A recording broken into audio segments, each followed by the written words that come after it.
बात दरअसल तब की है जब प्रथम विश्व युद्ध हो रहा था। प्रथम विश्व युद्ध ने पूरी दुनिया में तबाही मचा रखा था और उस समय गांधी जी शारीरिक रूप से बहुत कमजोर हो चुके थे क्योंकि उनकी बवासीर ने अलग ही तबाही मचा रखी थी। जब प्रथम विश्व युद्ध समाप्त हुआ तब तक गांधी जी का बवासीर हालात से बाहर हो गई थी। तब गांधी जी ने डॉक्टर से दिखाने का फैसला किया। गांधी जी अपने बवासीर के ऑपरेशन के लिए मुंबई, जो उस समय बॉम्बे के नाम से जाना जाता था, वहां पहुंचे। वहां वो डॉक्टर दलाल से मिले।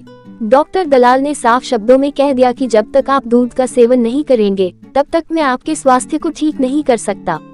लेकिन गांधी जी ने मना कर दिया। उन्होंने कहा कि मैंने शपथ ले रखी है कि मैं कभी भी गाय या भैंस के दूध का सेवन नहीं करूंगा। इसका स्पष्टीकरण देते हुए उन्होंने कहा कि मुझे लगता है कि गाय और भैंस से दूध निकालने में बर्बरता की जाती है। उस समय एक प्रथा प्रचलित थी जिसे फून का कहते थे, जिसमें गाय या भैंस की योनि में हवा फूंकते थे जिससे वो ज्यादा दूध दे। फिर कस्तूरबा गांधी ने बकरी के दूध का सुझाव दिया और कहा कि इससे तो आपको कोई आपत्ति नहीं होनी चाहिए। गांधी जी चुप रहे। डॉक्टर दलाल ने भी कस्तूरबा का समर्थन किया और इस प्रकार गांधी जी ने बकरी का दूध पीना स्वीकार किया। फिर उनके बवासीर का सफल ऑपरेशन हुआ और उनके स्वास्थ्य में सुधार हुआ। अब समस्या थी गांधी जी को रोजाना बकरी का दूध देने की, तो इसके लिए बकरी पालना जरूरी था। फिर गांधी जी के लिए बकरी लाई गई।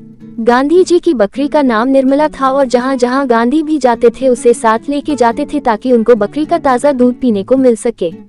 कहा यह भी जाता है कि गांधी जी की बकरी काजू और बादाम खाती थी और उसके मेंटेनेंस का खर्चा इतना ज्यादा था कि एक बार सरोजिनी नायडू ने कहा था कि गांधी जी की बकरी देश के लिए बहुत महंगी पड़ रही है। दरअसल गांधी जी के पास 2 बकरियां थी, एक काली और एक सफेद। 2 बकरी को पालने का एक कारण ये भी हो सकता है कि गांधी जी रंग भेद को नहीं मानते थे।